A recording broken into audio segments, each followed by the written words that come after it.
How's it going, everyone? Welcome back to drills for the spring 2021 semester.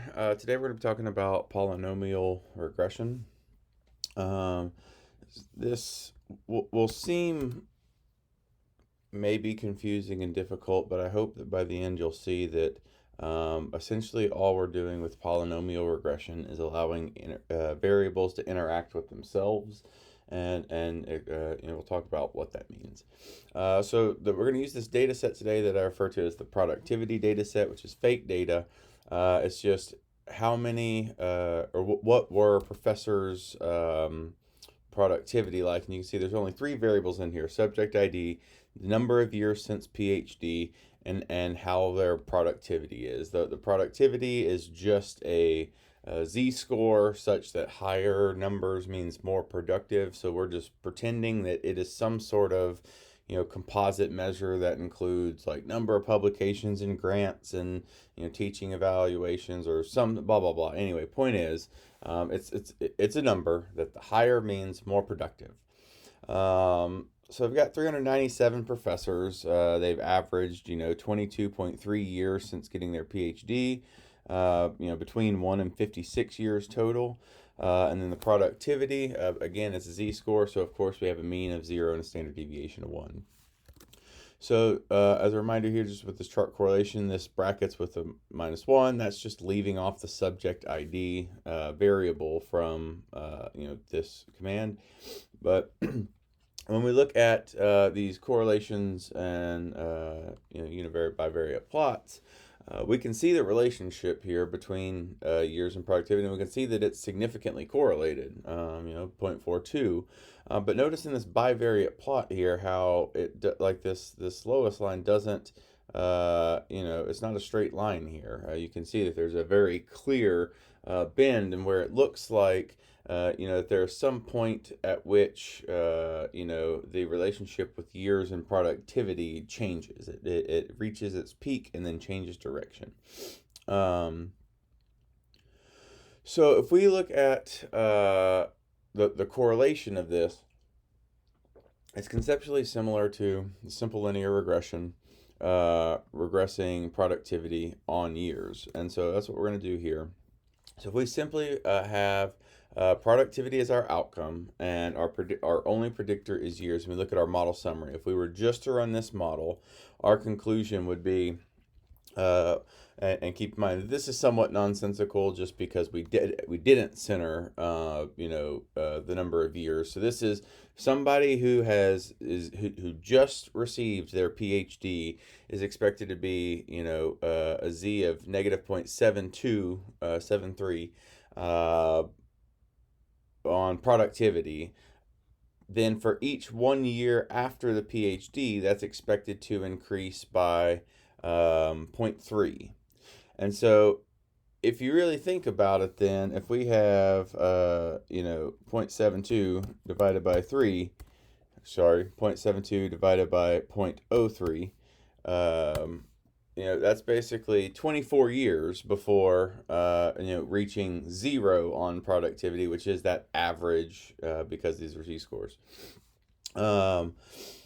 So yeah, that's basically our conclusion here is, yep, there is a significant relationship between the number of years since PhD and productivity, such that somebody with 0 years of experience is expected to have a z of negative 0.72 in productivity, and for each 1 year after their PhD, that number is expected to go up by 0.03. That is that linear relationship between the two. And if we look at our effect sizes there, we can see that, or rather, if we look here at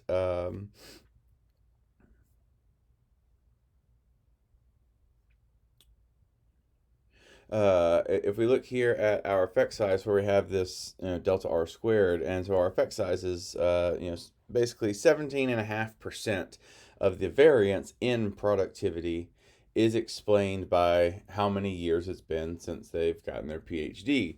If you square that number, you get that correlation 0.42. So that's where that number comes from, is the squared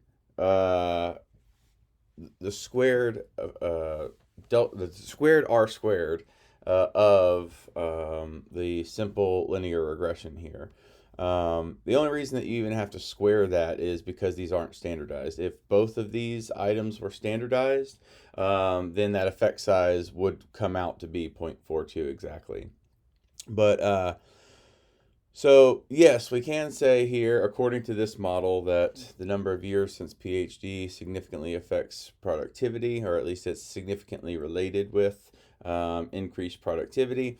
But let's just say that we think that this line isn't exactly straight, and we think that the relationship between years and productivity depends on how many years there are. So basically, what we're saying is that the years interacts with itself, that at certain levels of years, the relationship between years and productivities is on an upward slope. It increases as you gain more years, but at some optimal point, that relationship changes, and at the other values of x, each additional year, you're expecting a decrease in productivity. It's kind of like if you think in terms of if your dependent variable is distance walked per day. And you can imagine that, like babies, it's literally 0. And then as they grow, they walk more and more and more up until an adult, can walk a lot. But then as they start getting older, the amount that they're walking around is decreasing. So these things that are clear curves like that, the reason that we say it's interacting with itself again is because if that, going back to that walking example, that would be babies down here, they're walking 0.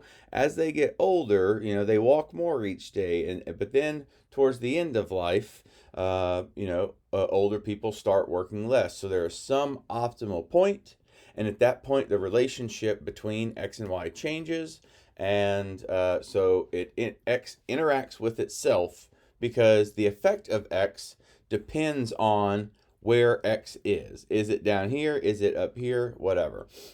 I think Bill said we're only talking about up to these squared models, these quadratic models. I just want to mention, just for your future reference in case you need it, that the way to think about this, whatever the when we talk about power transformations, whatever that power is, subtract 1 from it, and that's how many turns are in your line. So in other words, something that's squared has 1 turn. This line goes up, it turns, it goes down. So squared is a parabola. If it was a cubic model, where it's something to the third, it would go up, and that means that it would turn twice. So it would go up, it would curve back down, and then hit another point that it would make another turn and curve back up. If it's something to the fourth, it will make 3 turns. So it will go up, it will have 1 turn come back down, 1 turn going up, 1 turn coming back down, and then it goes down. So the ends are like a parabola, but it's like a parabola with an extra little, squiggly up near the top. So point is, that's what we mean by things interacting with itself. So what does this polynomial regression look like in R?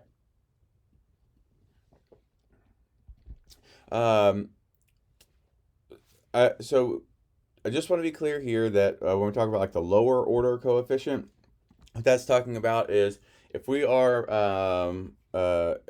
looking at years as our predictor, and we're wanting that to be polynomial, so we have years and years squared, that lower order coefficient is the one that is just the plain variable. It's the one that doesn't have any powers.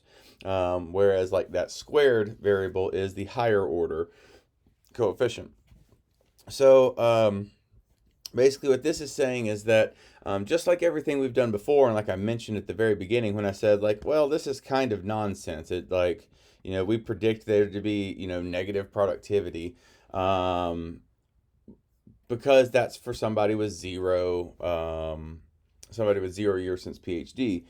So as usual, we need to set 0 equal to some meaningful value, and in this case, we're going to do that as we're going to mean center the number of years. So then we'll create our polynomial model. So here, what I want to explain, there's this little I in parentheses, this little I function. What this thing is, all of the operators like the plus, minus, caret sign, and asterisk, those are, well, I mean, they're called operators, but there are formula operators and arithmetic operators. As an arithmetic operator, that asterisk means multiplied by, so A asterisk B means A multiplied by B. But as a formula operator, as we know, that asterisk means the main effects plus the interaction of, so A asterisk B equals the main effects of each A and B plus their interaction. So this I parentheses, like this I function, think of it as inhibit. And it tells R to inhibit the interpretation of operators as formulaic if they're used in a formula, and instead to use it as an arithmetic. So here, for instance, as this example, this one, y regressed on A asterisk B means the interaction, the main effects and interactions of A and B. But here, if we inhibit that, then in this formula, instead of reading that as the main effects of A, or the main effects and interactions of A and B, it will multiply A and B together and regress y on whatever that outcome of these two values multiplied together. In other words, like it's not going to, or it's only going to have a single effect there, and it's literally like take the A and B and combine them mathematically by multiplying them and have one value. So that's what this is doing. This is telling it to, like, don't interpret this as a formula symbol, like this doesn't mean add together years and years squared. This means, because it's a formula here for this operator, it means to include, these other variables instead, not to add them together. Here, this tells it like, no, here we want you to actually do this math and put that in the place. So this is actually taking this year C and squaring that value and putting the squared years into the formula. So now that we have run, so all we're doing here is we regress productivity on centered years and centered years squared. When we look at our summary, what do each of these coefficients tell us? So this first one, year C, this is going to tell us the predicted effect of experience for years since PhD for the average on productivity for the average number of years. So in other words, we looked and it was somewhere around 22. We'll just call it 22 for nice even numbers. Somebody who has 22 years of experience or 22 years since their PhD is expected to have 0.348 as their z-score for their productivity, and then a 1 unit increase from 22 to 23 years. That is expected to go up by 0.04. So somebody with 22 years is one amount. Then the effect that we expect for 1 extra year beyond that average number is this. So what does this higher order coefficient tell us here? This squared coefficient. This tells you the predicted relationship and how it changes across the years since PhD. In other words, a 1 year increase is expected to change productivity by this much, but this line, this estimate tells you with that increase, how do we expect that slope to change? So if you think about it, if we look at this line here, if we start down here and each time we go up, if we think about, Bill had that tangential line that comes across, and you can imagine that like here at the top, there'd be a point where it would be perfectly flat across. But you can imagine as that line goes up, if you pick here, it'd be a little less steep. If you pick here, it'll be even less steep. And at a certain point, it'll be completely flat. That's what this is telling you, is that at each step with each increase, how much does that slope of the line change? And so that kind of determines how quickly does this line make that turn and start coming down the other way. If this effect is really, really, really, really small, then it would be a very, very slow, it would be over a long period of time that this curve would, turn around and bend back the other way. If it's a big number, then, things can flip around real quickly. But anyway, point is, this squared coefficient tells you basically how does this value change as you increase in those numbers of years. So when we say it's x interacting with itself, well, here's the value of x, but it depends on where x is, and depending on where you are in x, this value will change.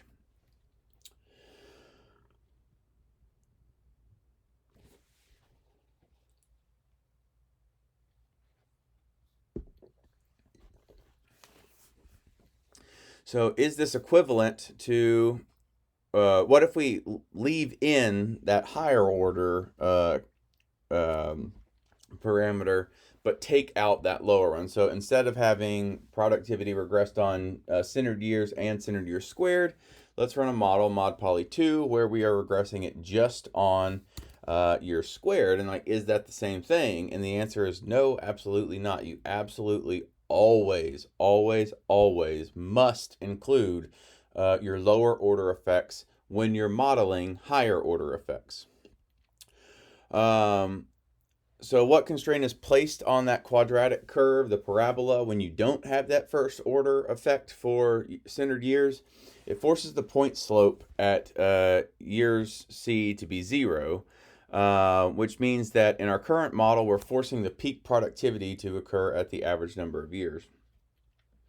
Our new model, this model, has a different interpretation than the old one, because in the first one, the coefficient for years since PhD here represented the expected increase in productivity for every extra year since the professor received his or her PhD.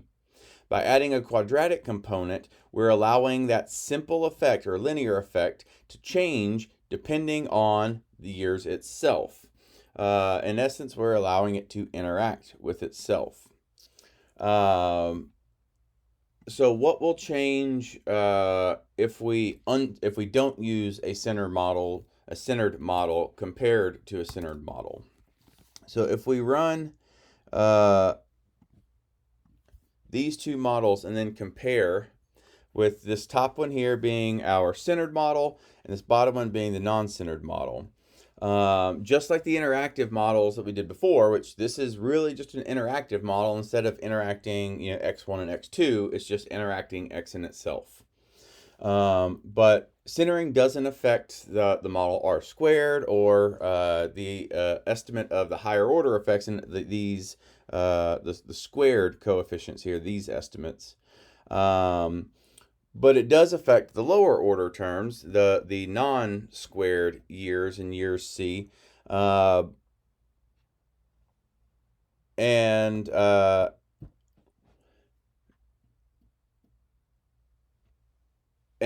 the reasons for those are exactly the same reason as it affects those estimates in our interactions, that all you're doing is you're basically, when you center, all you're doing is you're shifting your data to the left or right on the plot. You can think of it that way. And so that's important to remember, because the effects that you see as far as right here, this higher order estimate is specific to whatever point for years that is put here. This value will change if you change what year is put in the model, and we'll get to that here in just a second. So here, where it is the so years centered, this is centered around about 22 years. So we'll just say 22 years. So this effect is for 22 years specifically, and this one would be if it's 0, but again, those higher order ones don't change. But what does change is the effective years, because it depends. The effective years depends on what year you're talking about. this last bit is also saying that the standard errors are lower. So if we look at the standard error of the centered versus non-centered model, we can see that here in the centered model, our standard error is lower. And why is that? Well, think back to just any basic plot that has our regression line and confidence intervals. And you remember that it's, you have a line and then that bow tie, and out towards the ends, that bow tie is wider and it's narrower in the middle. So towards that center of the data, things are more precise, which means our standard error is lower. So by centering, just like we did before, where we looked at a couple different models that were the exact same thing but just shifted to the left or right, the question is, well, where does this fall on the y-axis? If it's centered, then the very center of that bow tie is going to be right on the y-axis, so that standard error at the y-axis is going to be low. If it's not centered, then that means that we've pulled it to the left or right, and now one of those wider ends of the bow tie is at the y-axis, which is why we get a higher standard error.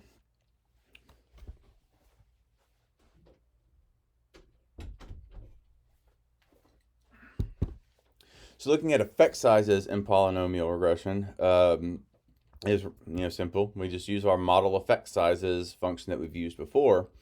And this note here, like this is pointing out that just like the effects of the effects of years are specific to a certain value of x. Same thing applies to the variance accounted for. The variance accounted for by the linear component applies to that specific value of the predictor, in this case, the mean years since PhD. We can see in this case, like at the average, years since PhD, that time since PhD accounts for about 25% of the variance of productivity. If we pick a different value, then that will change. That, maybe up here at higher levels of PhD, by the time you're 90 years old and you've been, in academe for 30 years, it may not so much be that that year since PhD predicts so much as like maybe it is like grant money. That sure, if you're one of the rock stars who gets like the multi-million-dollar grants, you can keep chugging along and being productive regardless of year since PhD. But if you don't have the money, you get out of the game. And whatever. Point is that maybe there's other things that explain more variance than those years at some other level of x. So just keep in mind that these effect sizes and the effects are specific in these polynomial regressions. It's specific to the point that you put in the model, which in this case, again, is centered years, average number of years. So if we want to find the overall effect of years since PhD, it's real simple. It's model comparisons. We just have to think, well, what relevant compact model do we want to compare that against? And so if we have our full model, our augmented model, which is just the productivity, productivity regressed on years and years squared, or centered years squared. If we want to see like, well, what is the effect, the overall effect of years since PhD? Well, then we just need to take that out of the model and make that our compact model. So we're going to make an intercept-only model, one that doesn't include years. And remember, like, why wouldn't we put just say, well, take out the years, but leave in the squared. So in other words, like, what if we just take out this part? Like, why is this not our compact model instead of taking out both of these terms? And the answer is because you must always include lower order effects. They go together. They can't be separated. Like, think of them kind of as one thing. So when you take out years, that means you take out years and years squared, because you can't, years squared is years, it's just also squared, but it's still part of the effective years. So when we say take out the effective years, you have to take out that higher and lower order, which means that in this case, our compact model is that intercept only model. And now we can use model compare to see like, well, what is the difference there? And we can see that that PRE is 0.311, or in other words, about 31% is our delta R squared, our change in R squared. And so that's saying that including that centered years and centered years squared increases our variance explained by 31%, or explains about 31.1% of all our variance. So real quick, we'll talk about these point slopes via recentering. And what that means is that unlike, as I had said, how these values here apply to only specific points in your model. So that's why, like, instead of thinking this as the slope of year C is 0.04, the point slope at the average number of years is this value. But if we pick a different value of years as our center, then our slope at that particular point will be different. So it's because this is not a continuous value that this one will change depending on where you are on the x. In order to see what the point slope, or in other words, what is the slope at a specific point of x, the easiest way to do that is to recenter your data on those values that you're interested in seeing what is the specific slope. So in other words, if we want to see, like, all right, right here at this point at 20 years, what is that slope? What does that tangent line look like? And over here at 50 years, what would that line, what is the slope of that line? So we'll create two new variables that it's just centering the years minus 20, years minus 50. So we're centering years on 20 and 50. So years 20 and years 50 are just the number of years since getting their PhD, centered around 20 and 50 years. And so now when we look at these two models, we could see that, and this is going to be different than our original one. So again, here we see that each time our higher order coefficient is always the same. What does change is our intercept and that lower order coefficient, because here this is for the average. This is for somebody who's been 50 years since their PhD and someone who's been 20 years since their PhD.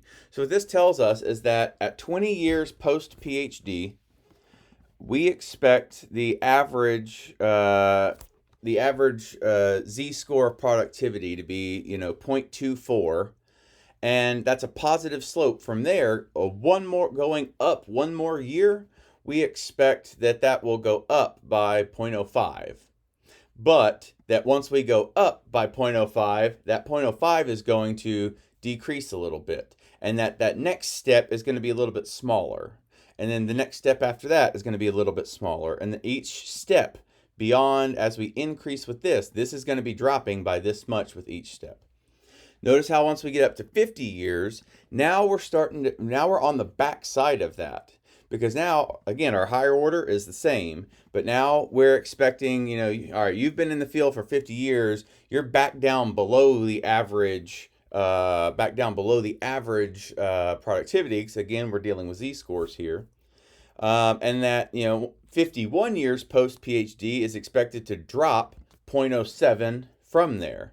And then not only that, but that 1 year increase from 50 to 51 that is associated with this drop of 0.07, that 0.07 also drops by 0.002, such that, like, at the next step, the step down will be even bigger. And so once you get on the back side of this, each step, each 1 unit increase as you go, the amount that it drops gets bigger and bigger, just like on the front end, each 1 unit increase, the amount that it increases gets smaller and smaller.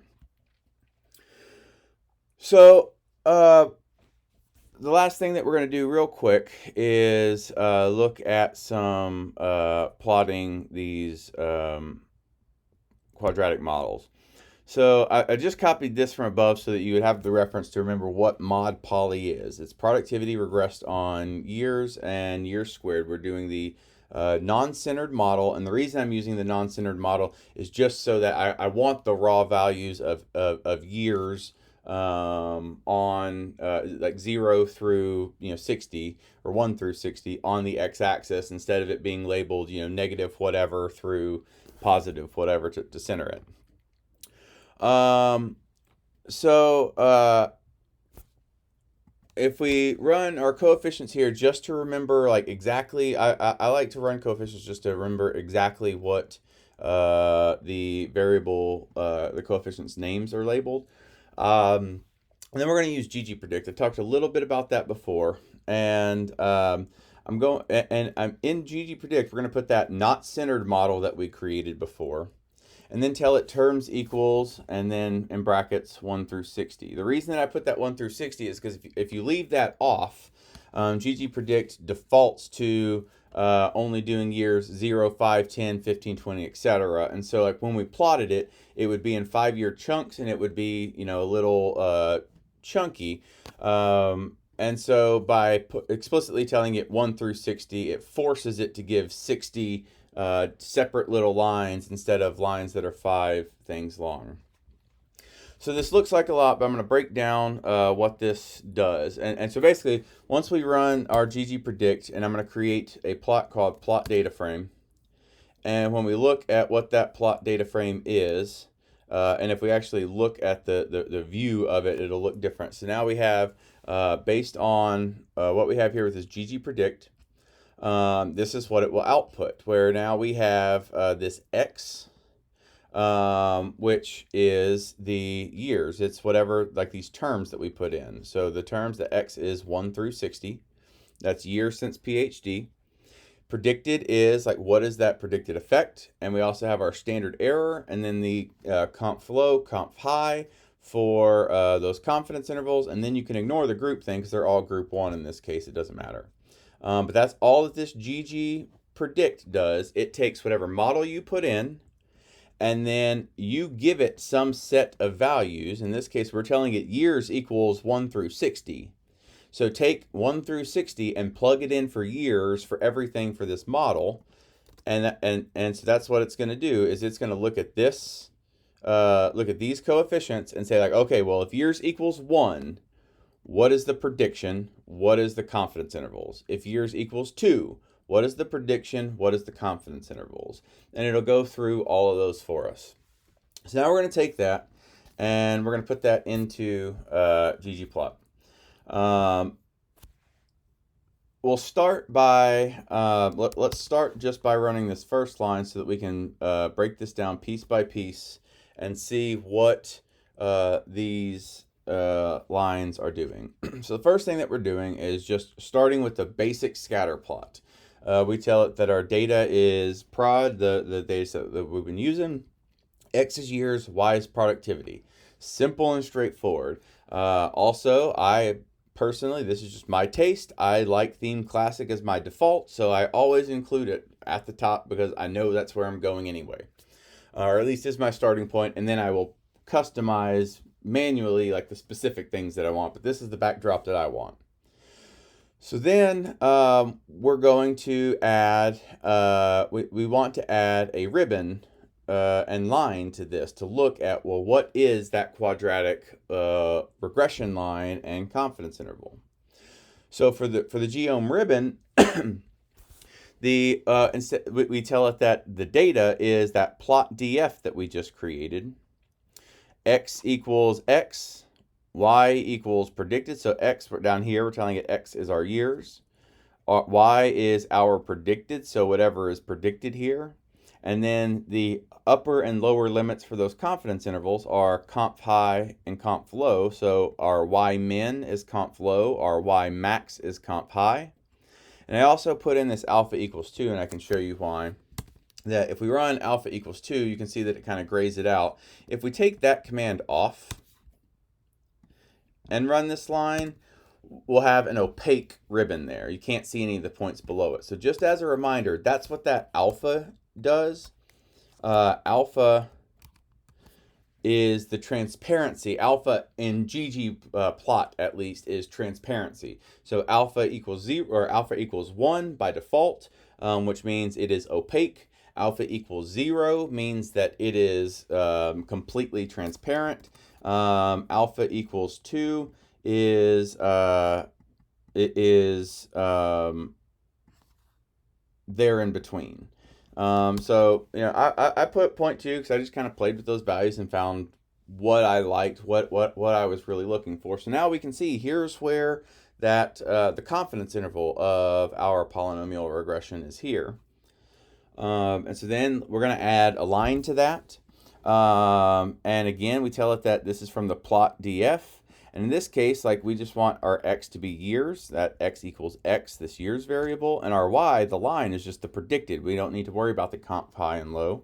So we just tell it geom line, data equals plot df, the color is red just because, x equals x, y equals predicted.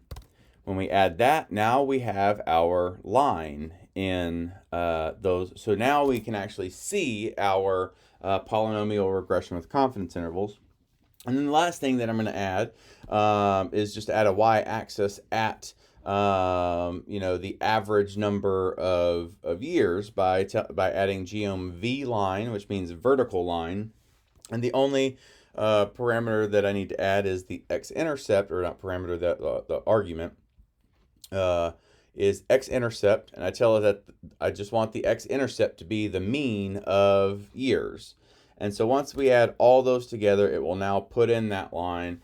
From there, if you wanted to, add labels, you could, and you could say x equals something, and you could say y equals something else, and then you could say title equals whatever.